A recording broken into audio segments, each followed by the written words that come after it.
Hello, motor vehicle ഡിപ്പാർട്ട്മെന്റിലെ assistant motor vehicle inspector പോസ്റ്റുമായിട്ട് ബന്ധപ്പെട്ട് ഈയിടെ കുറേ അധികം എൻക്വയറീസ് നമുക്ക് ലഭിക്കാറുണ്ട്.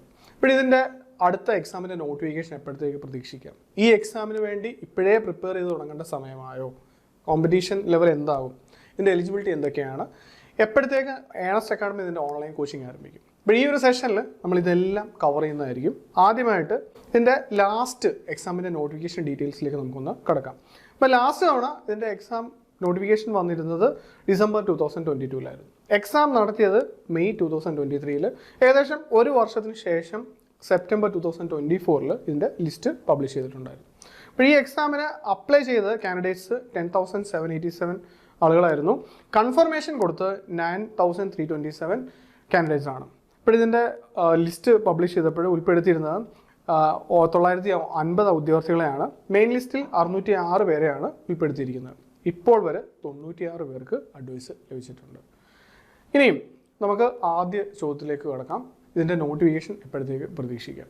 ഇപ്പോൾ PSCയുടെ റീസെൻറ്റ് ട്രെൻഡുകൾ നോക്കുകയാണെങ്കിൽ ഒരു എക്സാമിൻ്റെ റാങ്ക് ലിസ്റ്റ് പബ്ലിഷ് ചെയ്തതിന് ശേഷം 2 ഇയേഴ്സ് കഴിയുമ്പോൾ പുതിയ എക്സാമിൻ്റെ നോട്ടിഫിക്കേഷൻ പബ്ലിഷ് ചെയ്യാറുണ്ട്.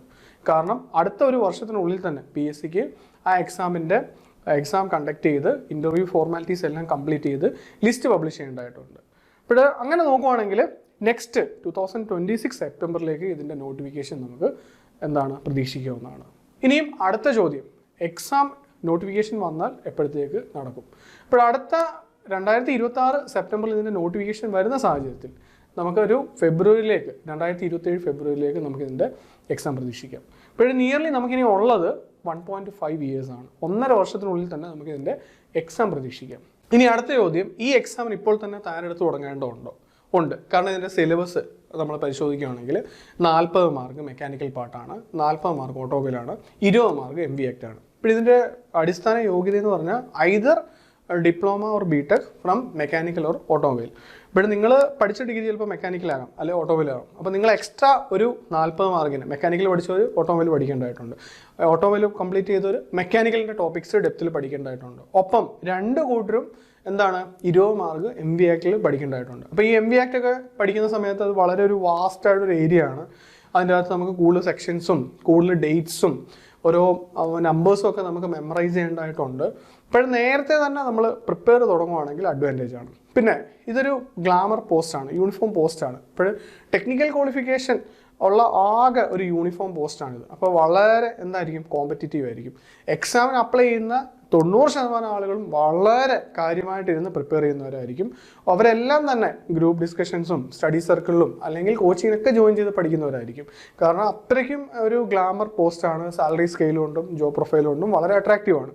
ഇപ്പോൾ ലാസ്റ്റ് തവണ നമ്മൾ ഈ എക്സാമിൻ്റെ കോച്ചിങ് ഒക്കെ നടത്തിയ സമയത്ത് നല്ലൊരു ശതമാനം ഉദ്യോഗാർത്ഥികൾ ഏണസ്റ്റ് അക്കാഡമി തിരഞ്ഞെടുത്ത് പഠിക്കുകയുണ്ടായി. ഇപ്പോൾ നമ്മൾ അതിൻ്റെ അത് കണ്ടൊരു സാഹചര്യം, ആദ്യം മുതൽ അവസാനം വരെ നമ്മുടെ ക്രാഷ് ബാച്ചിൽ ജോയിൻ ചെയ്ത ആൾക്കാരും ലോങ് ടൈം ബാച്ചിൽ ജോയിൻ ചെയ്തവരും നമ്മുടെ ഓഫ്ലൈൻ ക്യാമ്പസിൽ ജോയിൻ ചെയ്ത ആൾക്കാരൊക്കെ എല്ലാവരും വളരെ പരസ്പരം നല്ല ഹെൽത്തി ആയിട്ട് കോമ്പറ്റീറ്റ് ചെയ്തിട്ടായിരുന്നു അവർ പഠിച്ചിരുന്നത്. ഓരോ എക്സാംസിലും നമ്മൾ നടത്തുന്ന ടെസ്റ്റിലും അവരെ തന്നെ ഇമ്പ്രൂവ് ചെയ്യാനും ആദ്യ റാങ്കുകളിലൊക്കെ എത്താൻ അവർ ശ്രമിക്കുന്നുണ്ടായിരുന്നു. പിന്നെ കുറേ അധികം ഉദ്യോഗാർത്ഥികളൊക്കെ അവരുടെ 2ാമത്തെ അറ്റംപ്റ്റിലൊക്കെയാണ് ഈ എക്സാം ഇപ്പം ക്രാക്ക് ചെയ്ത ഒരു സാഹചര്യം നമ്മൾ കാണുന്നത്. അപ്പോൾ നമുക്കിതിന് ഹെവി ലൈസൻസും അതേപോലെ തന്നെ നമ്മുടെ വിഷൻ ടെസ്റ്റും ഒരു ഹൈറ്റ് സ്റ്റാൻഡേർഡ്സ് ഒക്കെ മാച്ച് ചെയ്തവർക്ക് മാത്രമേ ഈ എക്സാമിന് അപ്ലൈ ചെയ്യാൻ സാധിക്കുകയുള്ളൂ. ഇപ്പോൾ അവരെല്ലാവരും തന്നെ ഇതെല്ലാം ഉള്ളവർ വളരെ കാര്യഗൗരവത്തോടെയാണ് ഈ എക്സാമിനെ സമീപിക്കുന്നത്. ഇപ്പോൾ എന്തായാലും ഈ പോസ്റ്റ് നിങ്ങൾ ലക്ഷ്യം വെക്കുന്നുണ്ടെങ്കിൽ എന്തായാലും പഠിച്ചു തുടങ്ങേണ്ട സമയമായിട്ടുണ്ട്. നമുക്കിനി ഒരു 1.5 വർഷം സമയമേ കിട്ടത്തുള്ളൂ. ഇനിയും ഇതിന് എങ്ങനെ പഠിച്ചു തുടങ്ങണം? ഇപ്പോൾ റീസെൻ്റായിട്ട് പാസ് ഔട്ടായ ഉദ്യോഗാർത്ഥികൾ കാണും, റീസെൻ്റായിട്ട് ഡിപ്ലോമ അല്ലെങ്കിൽ ബിടെക് പൂർത്തിയാക്കിയ ഉദ്യോഗാർത്ഥികൾ കാണും, അല്ലെങ്കിൽ ജോലിയോടൊപ്പം പഠിക്കാൻ ആഗ്രഹിക്കുന്നവർ കാണും, അല്ലെങ്കിൽ ആദ്യ PSC എക്സാമിൽ ഇത് ക്രാക്ക് ചെയ്യണമെന്ന് ആഗ്രഹിക്കുന്നവർ കാണും. അപ്പോൾ അവർക്കെല്ലാം ഇത് എങ്ങനൊരു പഠിച്ചു തുടങ്ങണം?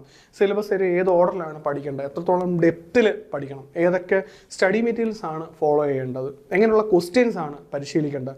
ലാസ്റ്റ് തവണ PSC ഇതിൻ്റെ എക്സാം നടത്തിയ ടൈമിൽ ആദ്യമായിട്ടാണ് 20 മാർക്ക് MV ആക്ടിൽ നിന്ന് ആഡ് ചെയ്തിരിക്കുന്നത്. അപ്പോൾ ആ ടോപ്പിക്സൊക്കെ എങ്ങനെയാണ് പഠിക്കേണ്ടത്?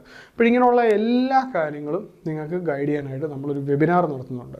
അപ്പോൾ വിഷ്ണു സാറാണ് നമ്മുടെ ഈ ഒരു വെബിനാർ കണ്ടക്ട് ചെയ്യുന്നത്. ഇപ്പോൾ ലാസ്റ്റ് AMV എക്സാമിന് നമ്മുടെ സ്റ്റുഡൻസിന് ഫുള്ളി ആ ബാച്ചിനെ കോർഡിനേറ്റ് ചെയ്ത് വിഷ്ണു സാറായിരുന്നു. മോഡൽ എക്സാം സെറ്റ് ചെയ്തതും നമ്മൾ ഓഫ്ലൈൻ ക്യാമ്പസ് മാനേജ് ചെയ്തതും പിന്നെ ഫാക്കൽറ്റി സെറ്റിങ്സും നമ്മുടെ ഈ ഫാക്കൽറ്റീസിനെ ഓരോരോ എക്സ്പേർട്സിനെ അവർക്ക് വേണ്ട ടോപ്പിക്കൊക്കെ ഡിവൈഡ് ചെയ്ത് നമ്മുടെ ക്ലാസ്സുകളൊക്കെ അറേഞ്ച് ചെയ്ത്. അപ്പം സാറിൻ്റെ ഒരു അനുഭവം ഉറപ്പായിട്ട് നിങ്ങൾക്ക് വളരെ യൂസ്ഫുൾ ആയിരിക്കും. ഇപ്പോൾ ഈ വെബിനാർ ഫ്രീ ആണ്. വെബിനാറിൽ ജോയിൻ ചെയ്യാനായിട്ട് നിങ്ങൾക്ക് കമൻറ്റ് ബോക്സിൽ കാണുന്ന ഗൂഗിൾ ഫോം ഫില്ല് ചെയ്യാവുന്നതാണ്. ഒപ്പം ഒരു കാര്യം കൂടെ ഞാൻ ഓർമ്മിച്ചോട്ടെ, ഏണസ്റ്റ് അക്കാഡമി കഴിഞ്ഞ 5-6 വർഷക്കാലമായിട്ട് ITI ഡിപ്ലോമ BTech റിലേറ്റ് ചെയ്യുന്ന ടെക്നിക്കൽ കോഴ്സുകളുടെ കോച്ചിങ് നടത്തി വരികയാണ്. ഇപ്പോൾ റീസെൻ്റായിട്ട് പബ്ലിഷ് ചെയ്ത ലിസ്റ്റുകളിലൊക്കെ തന്നെ വലിയൊരു വിജയമാണ് നമുക്ക് നേടാൻ സാധിച്ചത്. റാങ്ക് ലിസ്റ്റിൻ്റെ വലിയൊരു ശതമാനം ഉദ്യോഗാർത്ഥികൾ ഏണസ്റ്റ് അക്കാഡമിയുടെ സ്റ്റുഡൻസ് ആയിരുന്നു. ഒപ്പം റാങ്ക് ലിസ്റ്റിൻ്റെ ടോപ്പ് ഇടങ്ങളിലൊക്കെ ഏണസ്റ്റ് അക്കാഡമിയുടെ സ്റ്റുഡൻസിന് പട്ടികയിൽ സ്ഥാനം പിടിക്കാൻ സാധിച്ചു. ഒപ്പം ലാസ്റ്റ് AMVയുടെ റിസൾട്ട് പബ്ലിഷ് ചെയ്ത സമയത്ത് നമുക്ക് വലിയൊരു നേട്ടമാണ് നേടാൻ സാധിച്ചത്. അപ്പോൾ റീസെൻ്റ് ആയിട്ടായിരുന്നു AMVയുടെ ആദ്യ ബാച്ചിൻ്റെ പാസിംഗ് ഔട്ട് സെറമണി. അപ്പോൾ ആ പാസിംഗ് ഔട്ട് ബാച്ചിൻ്റെ ശേഷം നമ്മുടെ സ്റ്റുഡൻസ് നല്ല AMVമായിരുന്നു വേണം പറയാൻ. അവരുടെ യൂണിഫോമിലുള്ള ഫോട്ടോ നമുക്ക് അയച്ചു തന്നിട്ടുണ്ടായിരുന്നു. വളരെ സന്തോഷം തോന്നി. നിർഭാഗ്യവശാൽ നമുക്ക് ആ പാസിംഗ് ഔട്ട് പരേഡിൽ നമുക്ക് പങ്കുചേരാൻ സാധിച്ചില്ല. അടുത്ത ബാച്ചിൻ്റെ ട്രെയിനിങ് ആരംഭിച്ചിട്ടുണ്ട്. ഹോപ്പ്ഫുള്ളി അടുത്ത പാസിംഗ് ഔട്ട് പരേഡിന് നമ്മുടെ സ്റ്റുഡൻസിനോടൊപ്പം നമ്മൾ ജോയിൻ ചെയ്ത് അറിയിക്കുകയാണ്. ഒപ്പം ഒരു കാര്യം കൂടെ ഓർമ്മിച്ചോട്ടെ, എന്നെ കേട്ടുകൊണ്ടിരിക്കുന്ന ഉദ്യോഗാർത്ഥികളെ എനിക്ക് പറയാനുള്ളൊരു കാര്യം, ഇനിയും നിങ്ങളുടെ ഊഴമാണ്.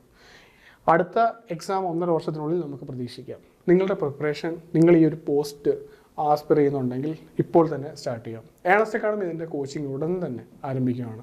നിങ്ങളുടെ അടുത്ത ചോദ്യത്തിനുള്ള മറുപടി നമ്മൾ ഉടൻ തന്നെ നമ്മൾ ഈ കോഴ്സ് സ്റ്റാർട്ട് ചെയ്യുകയാണ്. കഴിഞ്ഞ തവണത്തെ പോലെ തന്നെ സിലബസ് വളരെ ബേസ് മുതൽ ഡെപ്ത് വരെ കവർ ചെയ്യുന്ന ഒരു ലോങ് ടൈം ബാച്ചാണ് നമ്മളിപ്പം സ്റ്റാർട്ട് ചെയ്യുന്നത്. ഇപ്പോൾ നിങ്ങൾക്ക് ഓട്ടോമൊബൈൽ അറിയത്തില്ലയോ, നിങ്ങൾ മെക്കാനിക്കൽ കോഴ്സാണോ എടുത്തത്, നമ്മൾ ഓട്ടോമൊബൈൽ വളരെ ബേസിക് ലെക്ചേഴ്സ് മുതൽ നിങ്ങൾക്ക് എല്ലാം സ്റ്റാർട്ട് ചെയ്ത് തരുന്നുണ്ടാവും. ഒപ്പം നമ്മുടെ MV ആക്ടിൻ്റെ ക്ലാസ്സുകളൊക്കെ നമ്മൾ സ്റ്റാർട്ട് ചെയ്യുന്നുണ്ടാവും. അതേപോലെ ഓട്ടോമൊബൈൽ കംപ്ലീറ്റ് ചെയ്തവർക്ക് മെക്കാനിക്കലായിരിക്കും നമ്മൾ ആദ്യമേ സ്റ്റാർട്ട് ചെയ്യുന്നത്. ഇത് ബേസ് മുതൽ ഡെപ്ത് വരെ നമ്മൾ വളരെ കംഫർട്ടബിളായിട്ട് ഒരു ലോങ് ടൈം ബാച്ചിൽ നമ്മൾ പോർഷൻസ് എല്ലാം കംപ്ലീറ്റ് ചെയ്ത് എക്സാമിൻ്റെ നോട്ടിഫിക്കേഷൻ വരുന്ന ആ ടൈമിലേക്ക് തന്നെ നമ്മളെല്ലാം കംപ്ലീറ്റ് ചെയ്ത് കൂടുതൽ റിവിഷനും മോക്ക് ടെസ്റ്റുകളും മോഡൽ ടെസ്റ്റിലോട്ടുള്ള ഒരു ഫോർമാറ്റിലാണ് നമ്മുടെ ക്ലാസ്സുകളൊക്കെ നമ്മൾ പ്ലാൻ ചെയ്തിരിക്കുന്നത്. അപ്പോൾ എന്തായാലും നമ്മൾ എന്നെ കേട്ടുകൊണ്ടിരിക്കുന്ന ഉദ്യോഗാർത്ഥികൾ നിങ്ങൾ ഈ എക്സാമിന് തയ്യാറെടുക്കുന്നവരായിരിക്കും. അപ്പോൾ നിങ്ങൾ എന്തായാലും കോച്ചിങ്ങിന് ജോയിൻ ചെയ്യുമോ അല്ലെങ്കിൽ നിങ്ങളൊരു ഗ്രൂപ്പ് ഡിസ്കഷനിലോ സ്റ്റഡി സർക്കിളിലോ ഒക്കെ പഠിക്കുന്നുണ്ടാവും. അപ്പോൾ എന്തായാലും ഒരു കൃത്യമായിട്ടൊരു ഗൈഡൻസ് നിങ്ങൾക്ക് വേണ്ടി വരും. അപ്പോൾ ഗൈഡൻസിന് വേണ്ടി നമ്മുടെ വെബിനാർ നിങ്ങൾ കാണണം. വെബിനാറിന് ജോയിൻ ചെയ്യാനായിട്ടും കോഴ്സിന് ജോയിൻ ചെയ്യാനായിട്ടും കമൻറ്റ് ബോക്സിൽ കാണുന്ന ഗൂഗിൾ ഫോം നിങ്ങൾക്ക് ഫില്ല് ചെയ്യാവുന്നതാണ്. ഓക്കെ, അപ്പോൾ കൂടുതൽ ജോബ് അപ്ഡേറ്റ്സിന് വേണ്ടി നമ്മുടെ ചാനൽ ഫോളോ ചെയ്യുക. നിങ്ങളുടെ preparation is all the best. Thanks.